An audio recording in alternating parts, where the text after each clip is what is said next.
ابی بن کعب رضی اللہ تعالیٰ عنہ فرماتے ہیں کہ مجھ سے نبی کریم صلی اللہ علیہ وسلم نے فرمایا کہ اے ابو منذر کیا تجھے معلوم ہے کہ سب سے افضل آیت قرآن مجید میں کون سی ہے؟ تو میں نے کہا اللہ اور رسول عالم، اللہ اور اس کے رسول زیادہ جانتے ہیں اس بارے میں، مجھے کیا پتا ہو سکتا ہے؟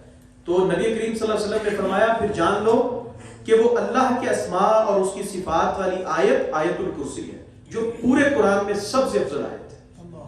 اور اس آیت کے بارے میں تقریباً درجنوں فضائل ہے، اگر میں کہوں تو مبالغہ نہیں ہے۔ نبی کریم صلی اللہ علیہ وسلم نے جس میں سے ارشاد فرمایا کہ من قرأ آیت الکرسی فی دبر کل صلاۃ مکتوبۃ فقط دخل الجنۃ، کہ ہر وہ شخص کہ جس نے ہر فرض نماز کے بعد آیت الکرسی کی تلاوت کی، اللہ رب العزت نے اس بندے کو جنت میں داخل کروایا۔ جو اس کی تلاوت کرتا ہے شیاطین سے اس کو کافی شافی ہو جاتی ہے۔ بہت سے فضائل ہیں آیت الکرسی کے بارے میں۔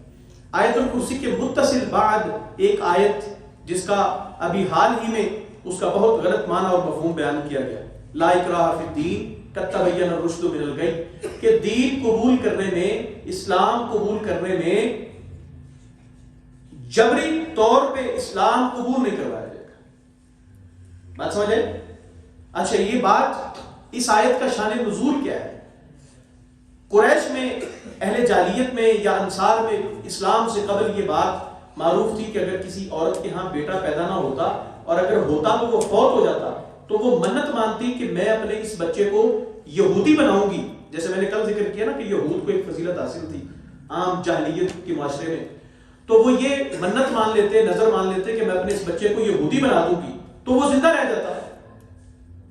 تو جب بنو نذیر کو مدینہ منورہ سے نکالا گیا، ان کو یہاں سے جو ہے وہ جلا وطن کیا گیا، تو انصار نے یہ بات کہی کہ جو ہمارے لڑکے ادھر گئے ہوئے ہیں، جو ہم نے یہودی بنا کے چھوڑے ہوئے ہیں، ہم ان کو باقی نہیں چھوڑیں گے، ہم ان کو واپس لیں گے اور ان کو مسلمان کریں گے۔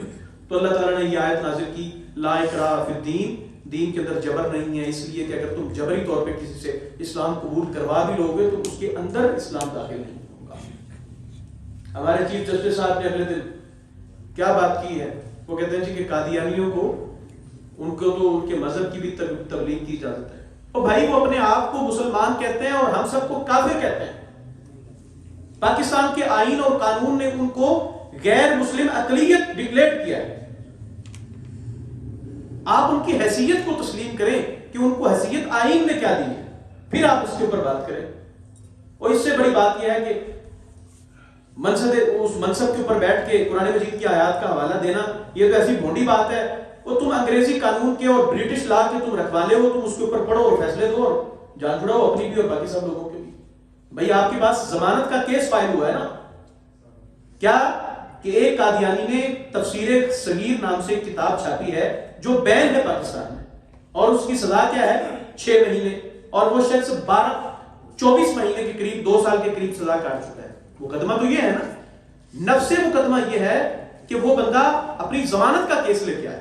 آپ ضمانت کا کیس سنیں، اسے ضمانت اگر بنتی ہے اس کو دے کے اپنا کیا ایسی پڑی ہے کہ آپ نے جاتے جاتے جو ہے اس اوکھلے میں ضرور سر پھنسا کے جانا ہے۔ بات سمجھ آ رہی کہ جب یہ ریٹائرمنٹ کے قریب ہوتے ہیں تو پھر اس قسم کی یاوہ گوئیاں کرتے ہیں، اور تاکہ انٹارکٹیکا میں جب یہ پہنچے تو ان کو پھر ویل ریسیو کیا جائے اور ان کو پروٹوکول دیا جائے۔ وہ بھائی تم انفرادی طور پہ جا کے تم جاؤ اور جو کرنا ہے وہ کرو، تو اس ختم نبوت کے اس ایشو کے ساتھ چھیڑ چھاڑ کرنے کی ضرورت نہیں ہے۔ یہ اصولی سی بات ہے۔ آپ کے پاس جو بات آئی ہے وہ مقدمہ ہی بنیادی طور پہ ختم نبوت کو جو چھیڑنے کے لیے، وہ تو بات یہ ہے کہ آپ کے پاس ضمانت کی اپیل آئی ہے، آپ اس اپیل کو سنیں اور اس کے اوپر فیصلہ دیں۔ کامنٹس کرنے کی اور اس کے اوپر تبصرے لکھنے کی ضرورت ہی نہیں ہے۔